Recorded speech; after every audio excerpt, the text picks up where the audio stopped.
growth. This goes along with a lot of loss of their livelihoods, because the hottest issue in the global south, one of the hottest issues, is land grabbing nowadays. Land grabbing by foreign investors, for example in Africa, by the EU to plant agrofuels. Just one mechanism which takes away the soil of farmers, and female farmers very often, who planted there what the food they needed for their everyday consumption. Another way of increased economization at the cost of the global south is resource extractivism. So many resources are taken from the soil of the global south, in mining, and nowadays we already have deep sea mining, so it goes into different layers of nature and exploits it, as always at the cost of local people and local livelihoods. And I added one point which is very relevant for women, which I call care extractivism, because this whole system is based on mostly unpaid or underpaid care work of women. Care work means work done to make the whole system reproduce, to make human life reproduce, and to sustain human life. The result of all this is a growing inequality within the regions, between regions, between countries, and within countries as well. We are in a situation of a multiple crisis: climate change, financial crisis recently, but a deep crisis of reproduction. And we, again and again, we realize we come to the limits of growth, but still the system pushes further and further. But many people as well have started, because they realize this, to look for alternatives. Now, within this changed power relation, I think I have to speak up. I can speak till 2:30? A little bit before 2:30. So, there has been women's economic empowerment, but a kind of neoliberal empowerment in terms of inclusion in the present economic systems, in particular in transnational value chains. And if we look, for example, at labor force participation of women, we see that since the beginning of the 1990s, it didn't grow anymore. There was a push in the 80s and beginning of the 1990s, but after that it stabilized, and in some areas is even going back. South and East Asia, there is a decline. Eastern Europe is a decline of women's labor force participation. There's not much change in the gender wage gap. It's still going on. The biggest gain of women have been made in the field of education. But this doesn't translate. There is another lost in translation. Better education of women doesn't translate into better employment, more income, and equality in the labor market. So most of the women are caught up between a sticky floor and a glass ceiling.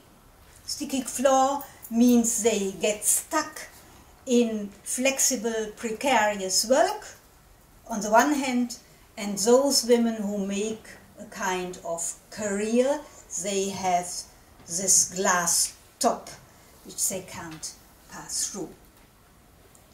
Okay, let me rush up a little bit. I just wanted to show you what implications very often this narrative of inclusion. It's always said women have to be included. They have been excluded, now they have to be included. That's true. Exclusion is not an option. But inclusion is a problem as well. I show you the case of inclusion in transnational textile chains, the case of Rana Plaza, the collapsed factory in Bangladesh, which is based completely on a gendered system of production, because nearly 90% of the workers in these textile factories are women, cheap labor, docile, unorganized. They don't know about their rights, they don't know about unions. So this is one example for inclusion. Another example is the so-called Sumangali system in India. These are young girls who work in a factory for 3 years, and they live near to the factory in a dormitory next to the factory. And they do this, the parents even give them to the factory owners so that they can own their own dowry. In India, the dowry system is still very active. So they work there in a kind of slavery to own their own dowry. So this is a convergence of capitalism, because they are producing T-shirts for our markets, a convergence of capitalism and Indian patriarchy for this dowry system. And another form of inclusion are the microcredits, where we were believing a long time that this would help to eradicate or minimize poverty, but the women get into a spiral of debt, and in India the whole system collapsed once, and a number of women committed suicide, and it's completely commercialized system and integrated into the financial market. So we have two different approaches. The one is the World Bank approach, the efficiency approach, which always says we have to close the gender gap.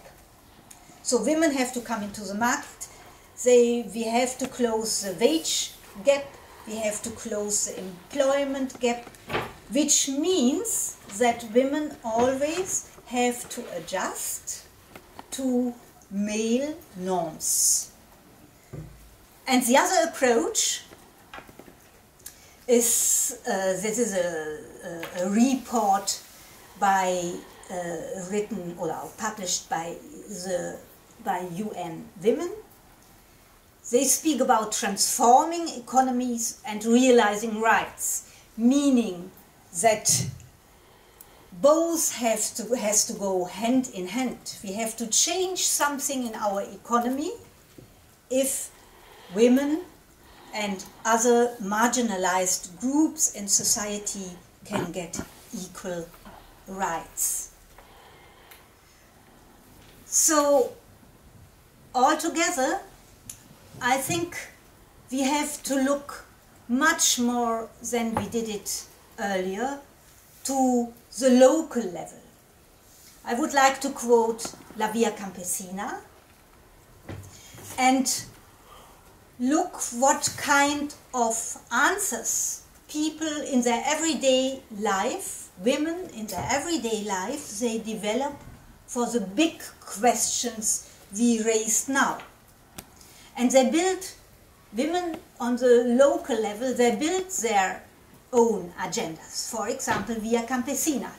They declared their own Feminismo Campesino Popular in April this year. And just to mention to show what elements are coming together. They want a campaign against violence.